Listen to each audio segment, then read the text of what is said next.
Meenakshi Faculty of Allied Health Sciences, BSc Technology courses. Apply now.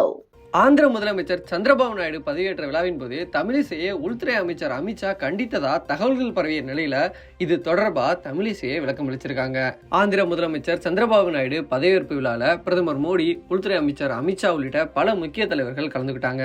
இதற்கிடையே அப்போது நடந்த ஒரு சம்பவம் தான் இணையத்துல மிகப்பெரிய பேசுபொருளா மாறிச்சு.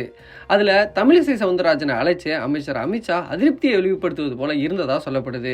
இது தொடர்பான வீடியோவும் இணையத்துல ட்ரெண்ட் ஆச்சு. தமிழிசையை அழைச்சி கண்டிச்சது போல கையால் சைகை காட்டுவதாகவும், இதற்கு தமிழிசை பதிலளிக்கும் போது அதை ஏற்றுக்கொள்ளாம தமிழிசையை கண்டிக்கும் விதமா அமித்ஷா மறுத்து பேசுவதாகவும் இணையத்துல சிலர் கருத்துக்களை பதிவிட்டாங்க. இது பெரிய பேசுபொருள் ஆன நிலையில இது தொடர்பா தமிழிசை சவுந்தரராஜனை விளக்கம் அளிச்சிருக்காங்க. பிரதமர் மோடி மற்றும் அமைச்சர் அமித்ஷாவின் பக்கங்களை டாக் செய்து அவர் இந்த ட்வீட்டை போட்டிருக்காரு.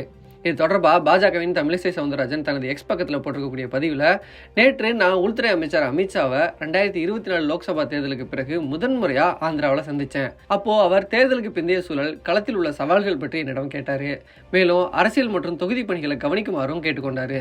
இந்த சந்திப்பு தொடர்பா தேவையற்ற யூகங்களை தெளிவுபடுத்தவே இந்த விளக்கத்தை அளித்தேன்னு பதிவிட்டிருக்காரு. இதற்கு இடைப்பட்ட காலத்துல அண்ணாமலைக்கும் தமிழிசைக்கும் இடையான வார்த்தை போர் தான் இந்த கண்டிப்புக்கு காரணம்னு பரவலாக பேசப்பட்டது. தேர்தல் முடிந்த பிறகு தமிழிசை சவுந்தரராஜன் அண்ணாமலையோட கூட்டணி தொடர்பான வியூகங்களை மறுத்து பேசியிருந்தாரு. ஒருவேளை அதிமுகவோட கூட்டணி வச்சிருந்தா பாஜக பல இடங்களில் வெற்றி பெற்றிருக்கோம். நாங்கள்லாம் 2ஆம் இடம் வரக்கூடியவங்க இல்லை, நாங்களாம் வெற்றி பெற வேண்டியவங்க. அண்ணாமலையோட அந்த முடிவால தான் நாங்கள் தோல்வி அடைஞ்சோன்ற மாதிரியான விமர்சனங்களை தமிழிசை சவுந்தரராஜன் தொடர்ந்து வச்சுட்டு இருந்தாங்க. இப்படிப்பட்ட சூழலில் தான் அமித்ஷா அவரை கூப்பிட்டு கண்டிச்சதா யூகங்கள் வந்துட்டு இருந்தது.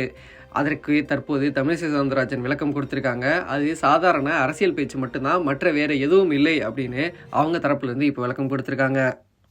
Meenakshi Faculty of Allied Health Sciences, BSc Technology courses. Apply now.